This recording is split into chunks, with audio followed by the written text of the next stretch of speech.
Hello guys, कैसे हैं आप? उम्मीद करते हैं आप सब खैरियत से होंगे, खुश होंगे। देखने जा रहे हैं नेक्स्ट पार्ट, तो करते हैं स्टार्ट।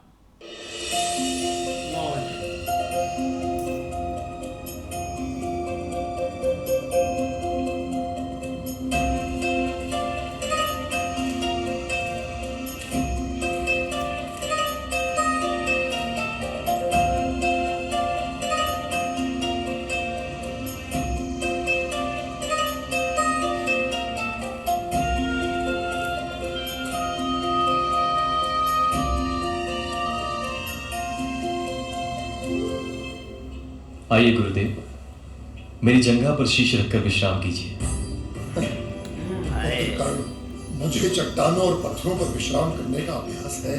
अभ्यास है गुरुदेव, किंतु आवश्यकता तो नहीं। मुझे सेवा का अवसर दीजिए। आइए।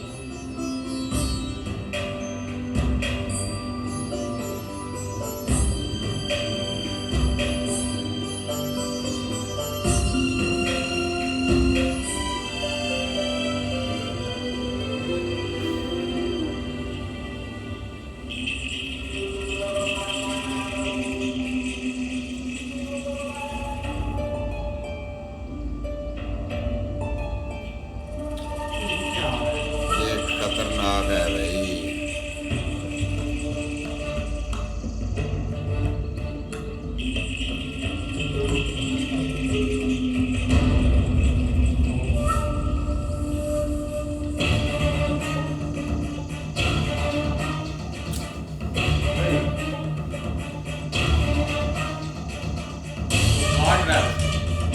लेकिन वो भाई हिले जुलेगा नहीं।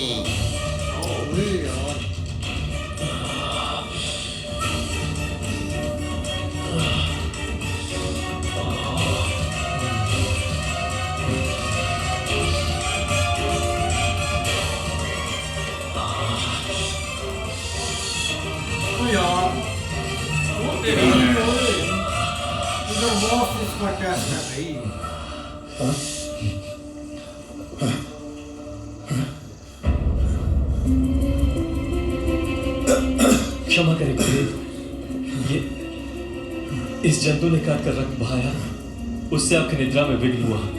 क्षमा करें गुरुदेव। शिव शिव, इतना गहरा घाव, ऐसी कड़ी वेदना, फिर भी तुम हिले नहीं, तुम अड़िग रहे। नहीं, कौन हो तुम? कौन हो तुम?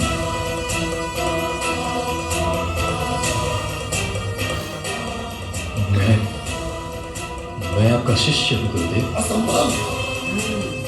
मेरा शिष्य एक ब्राह्मण ही बन सकता है, और तुम निसंदेह ब्राह्मण नहीं हो। यदि तुम ब्राह्मण होते तो तुम्हारे अंदर इतना धैर्य, इतनी सहन शक्ति कदापि नहीं होती। सही बात है, कहीं पकड़ लिया। सच बताओ, कौन हो तुम?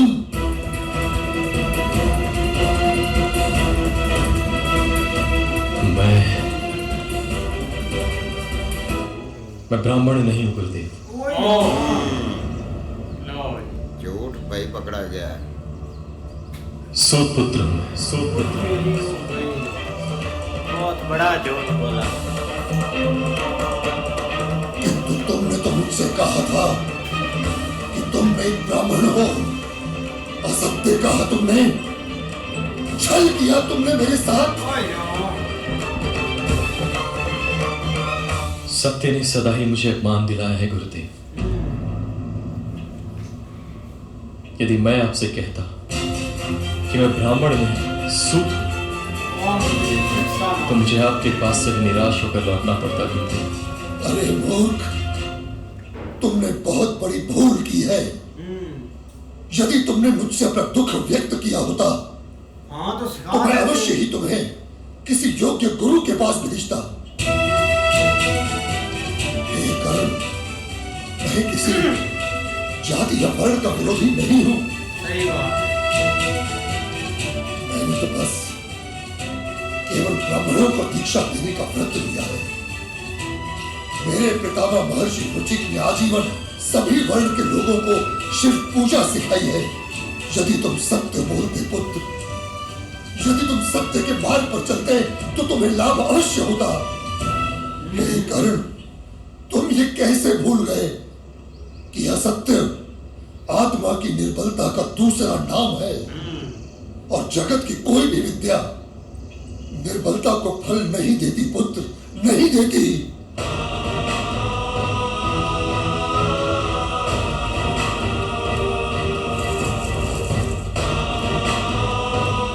जिस तरह कुछ वृक्ष के पत्ते सूर्य के ताप में लहराते तो अवश्य हैं, परंतु जाड़े में जड़ जाते हैं।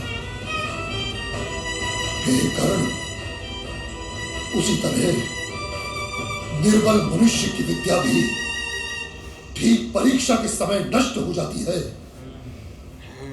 उसके किसी काम नहीं आती। लाओ भाई, ये मेरा श्राप नहीं है पुत्र, वास्तविकता है, जीवन का सत्य है। जाओ कर्ण, जीवन में एक समय ऐसा आएगा जब तुम्हारे लिए परीक्षा का सबसे बड़ा क्षण होगा।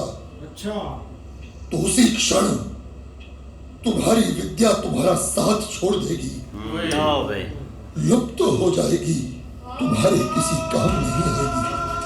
खत्म आते। एक झूठ बोलने से सारा कुछ खत्म हो गया।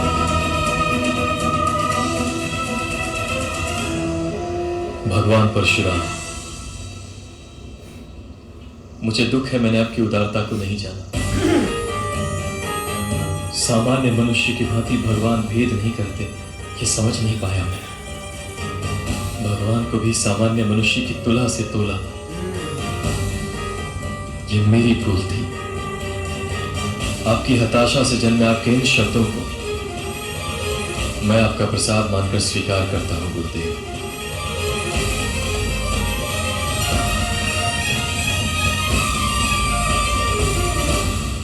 अपने शिष्य को आशीर्वाद नहीं देंगे भगवान?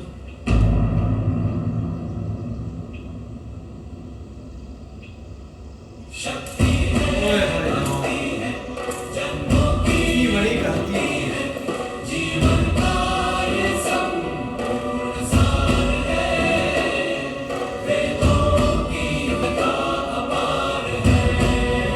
हो रहा है ये तो। तुम्हारा संघर्ष और तुम्हारी भूल दोनों आने वाले समय में अनेक युवाओं का मार्गदर्शन करेंगे।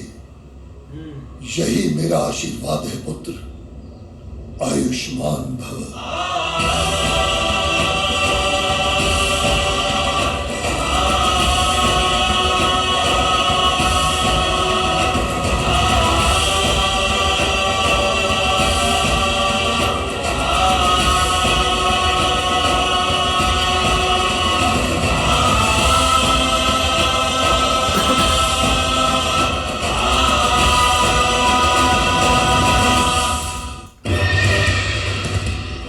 हस्तिनापुर के पास कुरु राजकुमारों के गुरुकुल से लौटने के पहले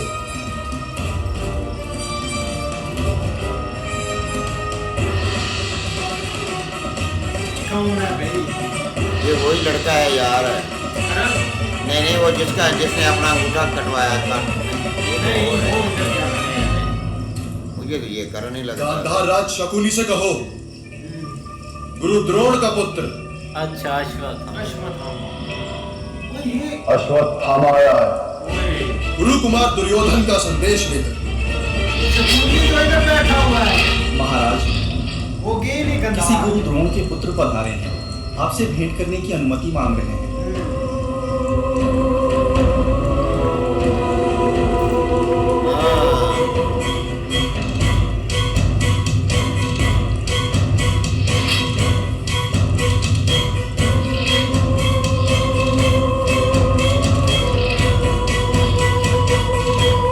गांधार राज महाराज शकुनी को प्रणिपात। बड़ी देर बाद।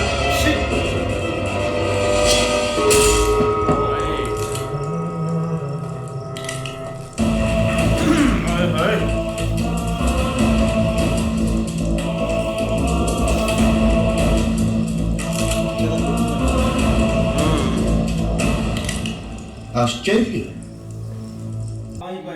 ये अंगों पर और शस्त्र भी बांधे। अतीत ब्राह्मण का है और भविष्य राजा का, इसलिए अपनी आत्मा और शरीर दोनों के रक्षण का प्रबंध रखता हूं।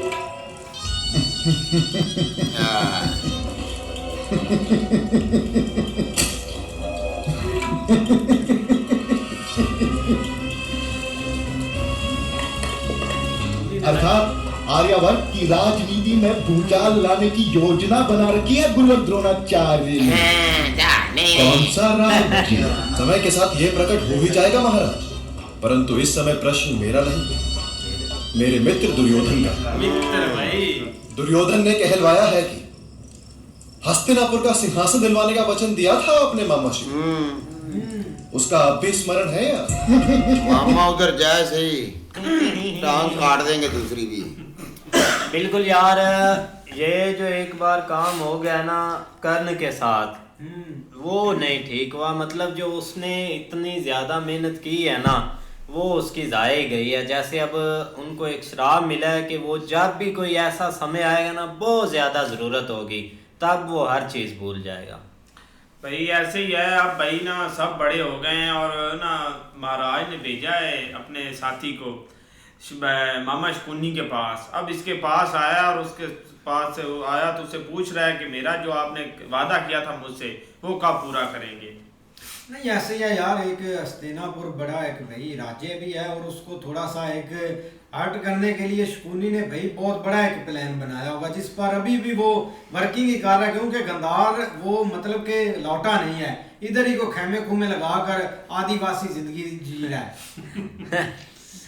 भाई करण ने तो बहुत कोशिश की थी, मेहनत भी बहुत की थी, लेकिन उसे सब कुछ मिलने ही वाला था। लेकिन भाई वो जो बिच्छू आया है ना, उसने सारा काम खराब कर दिया है।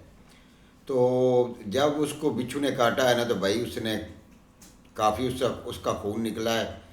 तो उसके बाद भाई जब गुरुजी उठे हैं तो उन्हें उस वक़्त उनको शक हो गया है कि ये इस बंदे ने ना मेरे साथ 2 नंबरी की है, यानी ये कोई झूठ बोला है। तो वही साबित हुआ भाई उसने झूठ बोला था, लेकिन उसको भाई जो इतनी मेहनत की उसका फ़ायदा तो कोई नहीं हुआ।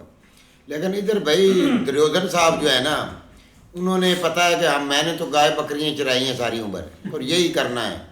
लेकिन भाई उसको पता है कि मुझे मिलना तो कुछ नहीं है, लेकिन उसने मामे की भाई मदद ली है कि मामा जी से बोले को जो वादा आपने किया था वो आकर पूरा करें। अगर मामा गया तो मुझे तो लगता है कि भाई ये गया भीष्मा जी इसकी टांग दूसरी भी काट देंगे, फाइनल है। इस तरह ही भाई उधर भाई वो झूठ ना बोलता तो शायद भाई गुरुवर ही अपना किसी और के पास भाई उसे सीखने के लिए भेज देते, लेकिन भाई उसने झूठ बोलकर भाई को सीखा तो था, लेकिन वही वो किसी काम का भी नहीं आएगा। और जैसे गुरुजी ने कहा कि जब आपको इसकी असल ज़रूरत पड़ेगी ना, ये आप भाई सब कुछ भूल जाएंगे। लेकिन आखिरी वक्त तो उन्होंने भाई शुरुआत तो दिया है, आगे आप देखें भाई उसके साथ क्या होगा। नहीं बिल्कुल ऐसी है, लेकिन अब भाई शकुनी की जो वापसी है ना हस्तिनापुर, वो बहुत इंपॉर्टेंट है, क्योंकि उधर से उन्होंने निकाला हुआ, अब किस तरीके से जाएगा ये आगे देखने वाला होगा। हाँ जी, देखते हैं नेक्स्ट। तब तक के लिए गुड बाय, टेक केयर।